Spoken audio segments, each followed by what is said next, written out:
त्या ठिकाणी आपण क्वेश्चन नंबर 12 सॉल्व करणार आहे. A galvanometer of resistance 30 ohm is connected to a battery of EMF 2 volt with 1970 ohm resistance in series. तर गॅलोनोमीटर दिले आहे ज्याचा रेजिस्टन्स 30 ओहम आहे. त्याला एक बॅटरी कनेक्ट करायचं आहे 2 वोल्टचं आणि तो सिरीजमध्ये कनेक्ट करायचा आहे एका रेजिस्टन्सच्या. त्याची व्हॅल्यू आहे 1970 ohm. A full scale deflection of 20 division is obtained. तर फुल स्केल डिप्लेशन आपल्याला कितीला भेटणार 20 डिव्हिजन्सला भेटणार in the galvanometer to reduce the deflection to 10 division. तर या सुरुवातीच्या केसमध्ये आपल्याला 20 डिव्हिजन होते ते आपल्याला रिड्यूस करून किती करायचे 10 division. The resistance in series require is. तर रेजिस्टन्स सिरीजमध्ये किती लागणार आहे तर आपल्याला या ठिकाणी फाइंड करायचं आहे. तर हा क्वेश्चन 2016ला आलेला होता. याच्या 4 ऑप्शनपैकी पहिलं जे ऑप्शन आहे ते आहे 4030 ओहम, बी ऑप्शन आहे 4000 ओहम, सी ऑप्शन 3970 ओहम आणि लास्टचं डी ऑप्शन आहे 2000 ओहम. तर या 4 ऑप्शनपैकी करेक्ट आन्सर काय असेल तर ते आपण सॉल्व करू आणि मग डिसाईड करू. तर या क्वेश्चनमध्ये एक गॅलोनोमीटर दिलेला आहे ज्याचा रेजिस्टन्स किती येतं 30 ओहम इतका दिलेला आहे आणि एक बॅटरी दिली त्याचा EMF 2 वोल्ट इतका आहे. ओके, गॅलोनोमीटरचा जो रेजिस्टन्स आहे तो कशा रिप्रेझेंट करतो तर जीने रिप्रेझेंट करू आणि हा जो जी दिलेला आहे तो किती दिला तर तुम्हाला 30 ओहम इतका दिलेला आहे. ओके, आणि त्याला एक बॅटरी कनेक्ट करायचं. त्या बॅटरीचं जे EMF आहे ते किती दिलं तर 2 वोल्ट इतकं दिलेलं आहे आणि एक रेजिस्टन्स दिलेला आहे जो सिरीजमध्ये कनेक्ट करायचा. त्याची व्हॅल्यू दिलेली आहे तुम्हाला 1970. ओके, मग त्याला आर कन्सिडर करू. आर आहे 1970 ओहम इतका काय दिलं आहे तुम्हाला रेजिस्टन्स दिलेला आहे. ओके, आता या ठिकाणी फुल स्केल डिप्लेशन 20 डिव्हिजनला होतोय. मग थिटा दिलेला आहे तुम्हाला. डिव्हिजन म्हणजे काय अँगल किती डिव्हिजन झाले त्याचे बरं का नाही. असं गॅलोनोमीटर आहे तर इथं रिडिंग्स असतील. ओके, 0, 5, 10, 15 असं आणि या ठिकाणी हा पॉइंटर असेल. हा पॉइंटर 0ला असेल तर अँगल 0 झाला. मग असं डिव्हिजन दिलेलं आहे तुम्हाला. इथला जो अँगल असतो तो कसं असतो तुमचा डिव्हिजन आणि वरचा जो आहे तो करंट. ओके, मग या ठिकाणी टोटल जो डिव्हिजन आहे ते किती दिलं आहे तर तुम्हाला 20 डिव्हिजन्स दिलेले आहे. थिटा दिलेला आहे तुम्हाला किती 20 डिव्हिजन्स दिलेले आहे. ओके, आता दुसरी कंडिशन आपण नंतर बघू. पहिल्या केसनुसार आपण त्याला सॉल्व्ह करू. मग सर्वात पहिले तुम्हाला काय दिलेलं आहे गॅलोनोमीटर आणि गॅलोनोमीटरचा जो रेजिस्टन्स आहे तो किती दिला तर तुम्हाला 30 ओहम इतका दिलेला आहे. त्याच्या सिरीजमध्ये आणखीन एक रेजिस्टन्स कनेक्ट करायचा आणि तो आहे आर इतका. तो आहे 1970 आणि याला आपण बॅटरी कनेक्ट करणार.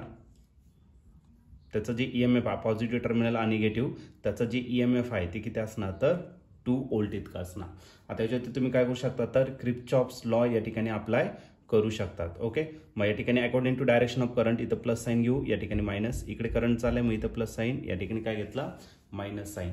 याच्यावरती किर्चॉफ्स व्होल्टेज लॉ अप्लाय करा. या डायरेक्शनमध्ये जाणार लास्टचा साईन प्लस तो झाला ई, या ठिकाणी लास्टचं साईन आणि याच्यातून जो करंट पास होणार आहे करंट किती असणार तर IG इतका असणार. कारण की सिरीजमध्ये कनेक्ट केलं आणि गॅलोनोमीटर मग जो गॅलोनोमीटरमधून करंट पास होतो तो किती असणार IG.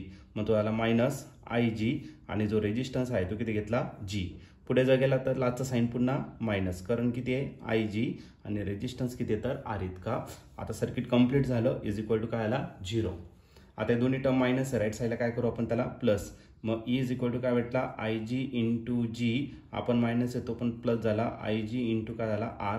या दोन्ही टर्ममधून कॉमन येणार आहे काय IG आणि तर राहिलं G प्लस R. ओके, तर याच्या व्हॅल्यू पॉईंट पुट करून टाकू. मग EMF जो दिलेला आहे EMF किती दिला आहे तुम्हाला 2 वोल्ट. IG आपल्याला फाइंड करायचं आहे. G ची व्हॅल्यू किती आहे G ची व्हॅल्यू 30 आहे आणि जो रेजिस्टन्स कनेक्ट केला आहे तो आहे 1970. ओके, या दोघांची जर ॲडिशन केलं तर 2000 होणार. ओके, मग 2 is equal to IG into 2000. Okay, हा 2000 इकडे मल्टिप्लाय इकडे काय करा डिवाइड करून टाका. मग आपल्याला IG भेटेल. IG किती भेटणार तर 2 डिवायडेड बाय 2000. ओके, 2 1 1 आणि हा झालं किती 1000. ओके, मग 1 डिवायडेड बाय 1000 म्हणजे 10⁻³ वरती गेला तर किती होणार -3 अँपियर आणि 10⁻³ अँपियर म्हणजेच आपलं किती असलं तर मिली अँपियर. मग 1 मिली अँपियर एवढा काय झालं तर तुमचा करंट याच्यातून फ्लो होतोय. ओके, आता दुसरी कंडिशन दिलेली आहे. आपले जे डिफ्लेक्शन्स आहे डिप्लेशन किती 20 डिव्हिजन होते ते 10 डिव्हिजन करायचे आपल्याला रिड्यूस टू 10 डिव्हिजन. मग θ1 जो आहे तो किती तर आपलं 10 डिव्हिजन. ओके. आणि याच्यामध्ये तुम्ही गॅल्व्हनोमीटर जर घेतलं तर गॅल्व्हनोमीटरमध्ये करंट जो आहे, करंट हा डायरेक्टली प्रोपोर्शनल का असणार, डिप्लेशन. म्हणजे जितकं डिप्लेशन जास्त असेल तेवढं करंट का असणार, जास्त असणार. मग आपल्याला θ1 दिलेलं आहे, म्हणजे आपण एक काम करू, I1 पण फाइंड करून घेऊ. IG कन्सिडर केलं आपण, IG1 कन्सिडर करू. ठीक आहे. मग IG1 आपल्याला फाइंड करायचं, डिवायडेड बाय IG तो दिलेला फाइंड केलेला आपण, आणि θ जो असेल तो θ1 कन्सिडर करू, डिवायडेड बाय काय घेतला तर θ घेतला. ओके. IG1 आपल्याला फाइंड करायचा, तो ॲज इट इज राईट करा. IG जो आहे तो फाइंड केला, तो किती तर 1 मिली अँपिअर इतका आहे.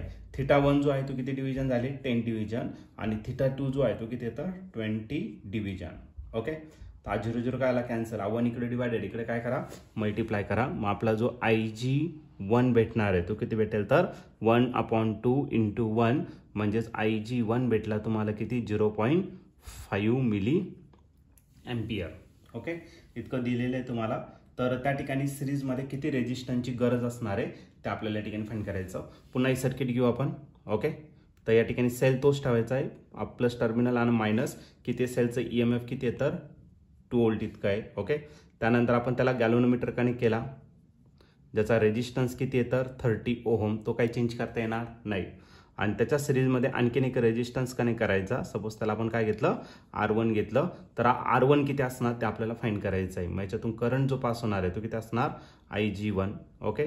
सिमिलरली या सर्किटमध्ये जे आपण अप्लाय केलं तसंच आपण डायरेक्ट हा फॉर्म्युला राईट करणार. ओके. तसाच IG मी काय घेतला, कॉमन. इथं राहिला G आणि R होता, इथं R होता, तर इथं काय करावं लागेल आपल्याला, प्लस R1 या ठिकाणी कन्सिडर करणं गरजेचं असेल. EMFची व्हॅल्यू किती आहे, 2. IG1 आहे. ओके. 2. IG1 किती आहे तर IG1 आहे तुमचं 0.5 मिली अँपिअर. मिली म्हणजे किती, 10⁻³ जीची व्हॅल्यू किती आहे 30. आणि R1 जो आहे तो आपल्याला काय करायचा, फाइंड करायचा. ओके. आता ही जी टर्म इकडे मल्टिप्लाय, इकडे काय करा, डिवाइड. मारायला 2 डिवायडेड बाय किती, 0.5. 10⁻³ इकडे गेला तर 10⁻+3. आणि तर राहिला 30 प्लस काय, R1. ओके.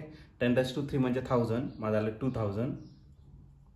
एक काम करू, तिथला पण 0 कॅन्सल करतो, इथला 0 पॉईंट. मग इथं आणखीन एक 0 आपण ॲड करून घेऊ आणि खाली करायला फक्त 5. मारायला 30 प्लस काय तर R1. ओके. 5च्या टेबलमध्ये 2000 आहे. 5 4 जागे झालं 2000, म्हणजे राहिला 4000. राईट. 5 4 जा 20 आणि पुढे किती राहिले 30, म्हणजे राहिला 4000. आणि इकडे किती राहिला तर 30 प्लस R1. ओके. 30 प्लस काय राहिला R1 या ठिकाणी आपला बाकी. ओके. एक मिनिट फक्त. तर 30 प्लस R1 आपला या ठिकाणी शिल्लक आहे. तर प्लस 30 इकडे काय करा, मायनस. म्हणजे आपला R1 जो भेटणार तो किती भेटणार तर 4000. त्याच्यातून मायनस किती करायचं आपल्याला 30. 4000 मधून 30 जर मायनस केला, 0 - 0 0. 10 - 3 किती झाला 7. हा किती झाला 9. 4चं काय झालं 3. आणि हा झाला ओहममध्ये. मग आपण जो रेजिस्टन्स सिरीजमध्ये कनेक्ट करणार त्या रेजिस्टन्सची व्हॅल्यू आहे 3970 ओहम इन सिरीज. आणि या ठिकाणी ऑप्शन जर बघितलं तर ऑप्शन नंबर C जो आहे तो या ठिकाणी आपला करेक्टली मॅच होतोय. मग या क्वेश्चनचं जे करेक्ट आन्सर असणार ते ऑप्शन C असेल.